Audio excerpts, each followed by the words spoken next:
இது வந்து நம்ம காடி காரத்தில் கட்டின ரசமணிகள்.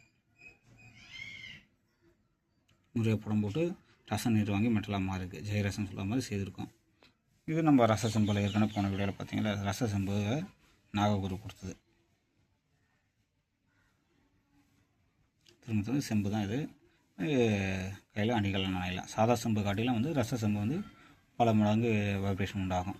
இப்போ சித்த நூல்லேயே வந்து பார்த்திங்கன்னா இது வந்து நம்ம காஸ்மிக் எனர்ஜி தர மாதிரியும் நல்ல ஒரு ஆற்றலை கொடுக்குற மாதிரியும் சாதா செம்பை காட்டிலும் மருந்துக்கும் ஒரு உயர்ந்த ஒரு தன்மைக்காக கொடுக்குறாங்க. சாதா செம்போடு இது வந்து மருந்து பண்ண பற்ப சந்திரங்கள் வந்து சகல நோயும் தீர்க்கும், காயங்கள் பண்ணணும் சித்த நூலில் சொல்கிறாங்க.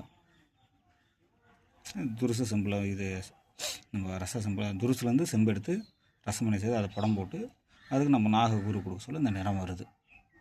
ஏன்னா இது எல்லாமே மருத்துவத்துக்காக தான் சித்தர் சொன்னது. கொடுத்தோன்னா நல்ல இது வந்து மட்ட தங்கம் போல் நல்லா ஒளி வீசுது. ஆனால் நிறம் கருத்துரும். நம்ம இதில் வந்து தங்கம் 1 கிராம் கூட சேர்க்கலை. சுத்தமான செம்பு தான் இது. இந்த தூய்மையான செம்பில் வந்து எந்திரங்கள் வரையலாம், கையில் மோதிரம் காப்பு அணைகள்லாம் செய்து அணிக்கலாம். இதுலேயும் அதே தான். இது வந்து விலை கூட வரும். இது வந்து நம்ம இப்போதைக்கு இதுக்கு ஏற்ற மாதிரி கொடுத்துட்டு வரோம். செம்பில் என்னன்றப்போ அதுக்கு அந்த உழைப்புக்கு ஏற்ற ஊதியம் மட்டும் தான் இதுக்கு வாங்கிக்கிறோம். மக்களுக்கு வந்து இது கொடுக்கணும். இன்னும் ஒரு காலத்தில் வந்து இதோட முறைகளை செய்து காட்டலான்னு இருக்கேன். முறைகள் என்னென்ன செய்யலாம் எப்படின்ட்டு நேரடியாக ஒளிமுறையில்லாமல் செய்யலாம். இதில் வந்து விக்கிரங்களை குத்தலாம். நம்ம பஞ்சலோகத்துக்கு என்ன தரப்போ அதோடு இது பல மடங்கு சிறப்பு. ஏன்னா பஞ்சலோகம் கூட இந்த நேரம் வராது. பஞ்சலோகம்னு சொல்லிட்டு இன்றைக்கி பிரேஸ் மெட்டல் தான் வருது. அதை காட்டிலும் இது ஓரளவுக்கு சிறப்பு. ஏன்னா ரசம் இருக்கிறதால அந்த வைப்ரேஷன் கிடைக்கும்.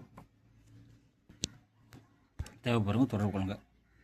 நம்பர் பார்த்தீங்கன்னா 9629724502. ஏன்னா இதை வாங்கி நீங்கள் ரசவாதம் பண்ணால் அதை பண்ணுறீங்கன்னா எந்த பிரயோஜனம் கிடையாது. வெறும் செம்பு தான். திரும்ப சொல்கிறேன். இது 4 படம் கருத்துரும். கண்டிப்பாக கருக்கும்.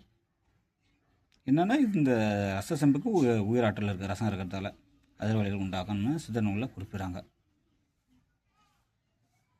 இதில் இயந்திரங்கள் வரையலாம், கோயில் சிலைகள் பிரதிஷ்டை பண்ணலாம். அதுக்கு அந்த அதிர்வலைகளை ஈர்த்து தரன்ற மாதிரி நூலில் பல இடத்துல குறிப்பிட்றாங்க. இதே சில நூலில் வந்து ரசவாத தங்கன்னு கூட சொல்கிறாங்க. அந்த அளவுக்கெல்லாம் கிடையாது. இது சாதாரண செம்பு தான். நன்றி, வணக்கம். சென்னையிலேருந்து பாஸ்கரன்.